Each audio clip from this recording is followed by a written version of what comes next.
Halo insan pariwisata dan marketeers, berjumpa lagi bersama saya Afi Henry, Business Director dari Marquest Tourism dalam 10 Minutes Industry Update.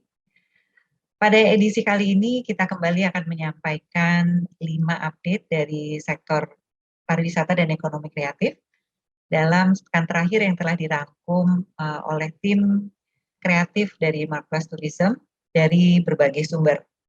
Baiklah, kita ikuti update yang pertama berikut ini. Game jadi sarana promosi wisata Indonesia. Menteri Pariwisata dan Ekonomi Kreatif Sandiaga Uno mengatakan game bisa menjadi salah satu sarana untuk menunjukkan berbagai destinasi wisata di Indonesia. Hal itu disampaikannya dalam konferensi pers secara virtual mingguannya pada hari Senin minggu yang lalu. Menurutnya saat ini banyak game buatan lokal yang dilirik oleh berbagai pihak.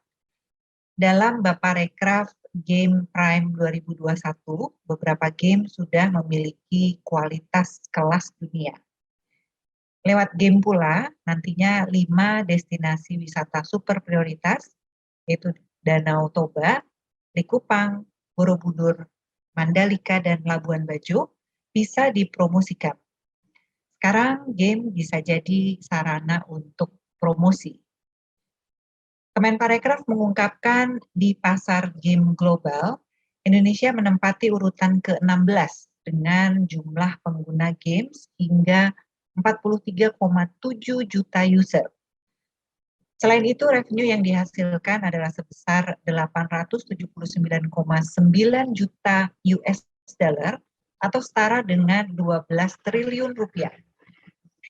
Sektor game dan aplikasi menunjukkan tren kenaikan yang positif di tengah pandemi COVID-19 dibandingkan dengan subsektor yang lainnya. Subsektor ini memiliki nilai pertumbuhan positif tertinggi kedua setelah subsektor TV dan radio dengan jumlah pertumbuhan sebesar 4,47%. Ia pun mengatakan bahwa game Indonesia menunjukkan pertumbuhan produktivitasnya. Produksi game Indonesia dalam 3 tahun terakhir tumbuh sekitar 30%, baik di skala usaha mikro, menengah, hingga makro. Baik yang diterbitkan sendiri oleh perusahaan atau sumber investasi yang lainnya. Beralih ke update yang kedua, Jababeka kembangkan street mall di KEK Morotai untuk tarik potensi wisata. Dalam rangka pembangunan fasilitas penunjang di kawasan ekonomi khusus Morotai atau KEK Morotai di Pulau Morotai, Provinsi Maluku Utara, PT Jababeka Tbk melalui salah satu anak usahanya, yaitu PT Jababeka Morotai, melakukan penandatanganan surat perjanjian kerjasama dengan PT Bina Mitra Kuarta Sedaya terkait pembangunan street mall sebagai konsep komersial dan entertainment center pertama di Pulau Morotai. Pasca penandatanganan surat perjanjian kerjasama ini, PT Jababeka Morotai akan menyediakan lahan seluas lebih kurang 17.000 meter persegi yang terletak di KEK Morotai di Desa Falila, Kabupaten Pulau Morotai, Provinsi Maluku Utara. Sementara PT Bina Mitra Kuarta Sedaya bertanggung jawab untuk melakukan pengembangan pariwisata berupa pembangunan street mall dan fasilitas penunjang lainnya di KEK Morotai. Kawasan ekonomi khusus Morotai menawarkan peluang bisnis dengan strategi bisnis yang tepat. Keberadaan street mall diharapkan dapat menghidupkan KEK Morotai. Oleh karenanya, PT Jababeka Morotai menyiapkan beberapa strategi, diantaranya membuat event tahunan skala besar, kemudian ada juga event skala kecil dan skala sedang. Update berikutnya mengenai DFSK untuk pariwisata. Pandemi COVID-19 di Indonesia masih berlangsung hingga saat ini. Salah satu sektor yang paling terdampak dari pandemi ini adalah pariwisata. Dan pemerintah saat ini sedang berupaya untuk kembali menggenjot sektor pariwisata. Berbagai usaha dilakukan pemerintah untuk bisa kembali mengakselerasi sektor usaha lebih baik lagi, mulai dari membuka area-area wisata baru, meningkatkan sarana dan infrastruktur, hingga menawarkan berbagai kemudahan lainnya agar para wisatawan kembali datang berkunjung.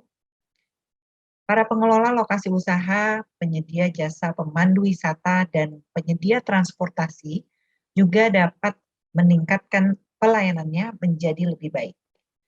Kemudian menyediakan ekosistem bisnis yang lebih ramah lingkungan, serta melakukan efisiensi biaya-biaya operasional yang memungkinkan.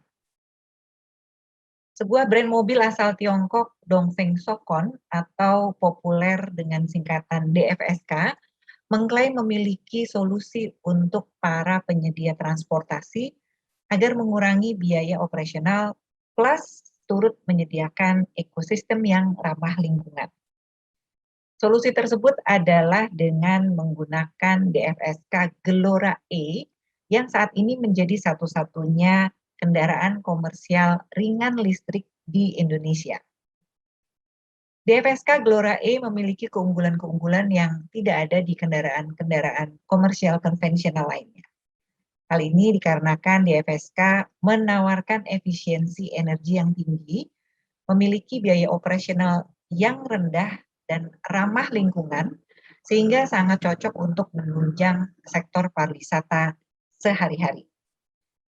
DFSK Gelora E dibuat untuk mendukung berbagai sektor usaha, mulai dari logistik, catering, transportasi, hingga pariwisata.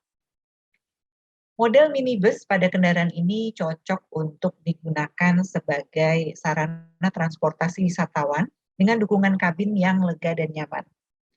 Tersedia juga model blind van yang bisa digunakan sebagai angkutan barang atau logistik dengan panjang ruang bagasi sehingga 2,63 meter dan mampu menampung banyak barang bawaan. Selain itu, DFSK Gelora E yang menggunakan motor listrik membuat suasana kabin lebih senyap dan tidak meninggalkan bau kurang sedap akibat pembakaran bahan bakar minyak atau BBM. DFSK juga mengklaim Gelora E punya biaya operasional yang terbilang rendah, yaitu lebih rendah sepertiga dibandingkan dengan kendaraan komersial konvensional, sehingga memberikan lebih banyak keuntungan dari segi biaya operasional.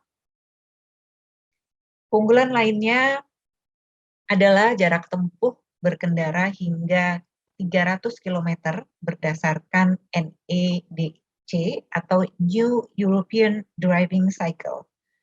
Pengisian daya baterai juga mudah berkat sistem pengisian normal yang cocok untuk lingkungan listrik rumah tangga dengan rata-rata 220 volt 16 ampere atau fitur fast charging di mana kapasitas 20% hingga 80% hanya membutuhkan waktu lebih kurang 80 menit.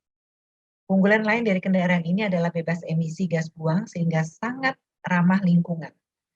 Hal ini sangat bagus terutama untuk mendukung pariwisata berbasis alam sehingga bisa menjaga keasrian lingkungan dan kenyamanan para wisatawan selama berada di lokasi wisata.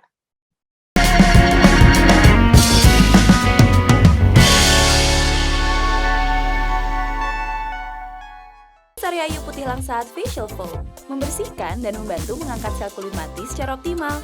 Sari Ayu Marta Tilaar. Sari Ayu Putih Langsat Facial Foam membersihkan dan membantu mengangkat sel kulit mati secara optimal. Sari Ayu Marta Tilaar.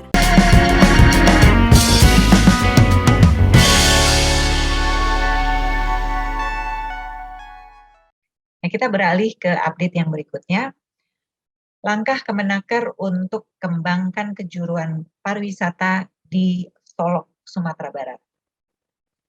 Sekretaris Jenderal Kementerian Ketenagakerjaan Anwar Sanusi mengatakan, pihaknya melalui Balai Latihan Kerja atau BLK Padang bakal mengembangkan kejuruan pariwisata dengan jurusan barista di Alahan Panjang, Kecamatan Lembah Gumanti, Kabupaten Solok, Sumatera Barat. Anwar menyatakan pengembangan kejuruan tersebut sesuai dengan amanat Presiden Republik Indonesia Joko Widodo yang tengah fokus membangun SDM. Pernyataan itu disampaikan Anwar seusai meninjau secara langsung lahan untuk pengembangan kejuruan pariwisata pada hari Jumat minggu yang lalu. Kabupaten Solok memiliki potensi yang sangat besar. Kendati demikian, potensi tersebut harus didukung dan dikelola oleh SDM yang unggul serta profesional. Pada kesempatan terpisah, Menteri Ketenagakerjaan Ida Fauziah menyatakan pihaknya sangat mendukung rencana pengembangan kejuruan pariwisata di Kabupaten Solok.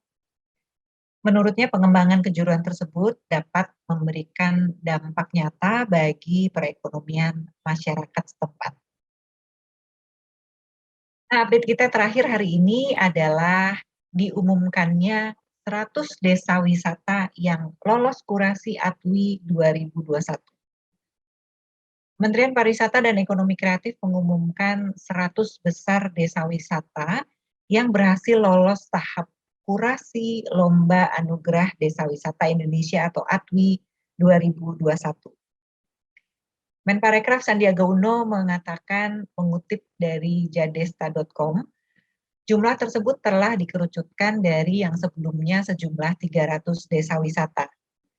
Jadesta.com merupakan situs yang dikelola oleh Kemenparekraf sebagai wadah informasi serta arah penyusunan rencana pengembangan desa wisata di Nusantara. Dalam 100 besar desa wisata yang lolos kurasi ke 34 provinsi di Indonesia, semuanya masuk dalam daftar ini.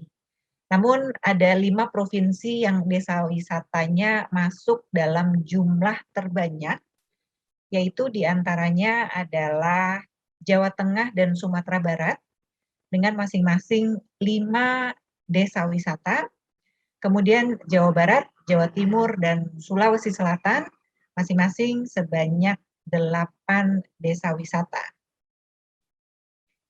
Anugerah Desa Wisata Indonesia 2021 merupakan ajang pemberian penghargaan kepada desa-desa wisata yang memiliki prestasi dengan kriteria-kriteria penilaian dari Kemenparekraf atau Baparekraf. Event ini bertujuan menjadikan desa wisata Indonesia sebagai destinasi pariwisata berkelas dunia dan berdaya saing tinggi.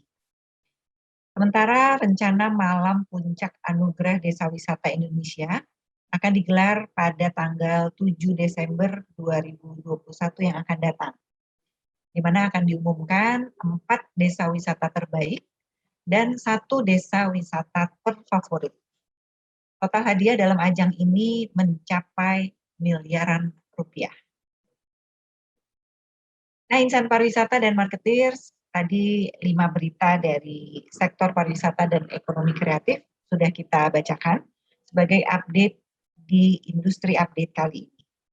Semoga informasi tadi dapat menambah pengetahuan dan wawasan kita bersama. Dan untuk Anda yang ingin mendapatkan update-update menarik yang lainnya dan belum mengikuti program-program kami, segera bergabung dengan klik tombol subscribe di kanal YouTube Marketeers TV. Dan jika Anda menyukai update yang sudah kita sampaikan tadi, jangan lupa juga untuk like dan silahkan tinggalkan komen Anda di sini. Saya Afi Henry dan para kru yang bertugas pada siang hari ini pamit undur diri. Sampai jumpa lagi minggu depan dan terima kasih atas kebersamaan Anda. Selamat menjalankan kembali aktivitas yang Anda lakukan. Stay safe and healthy dan salam pariwisata.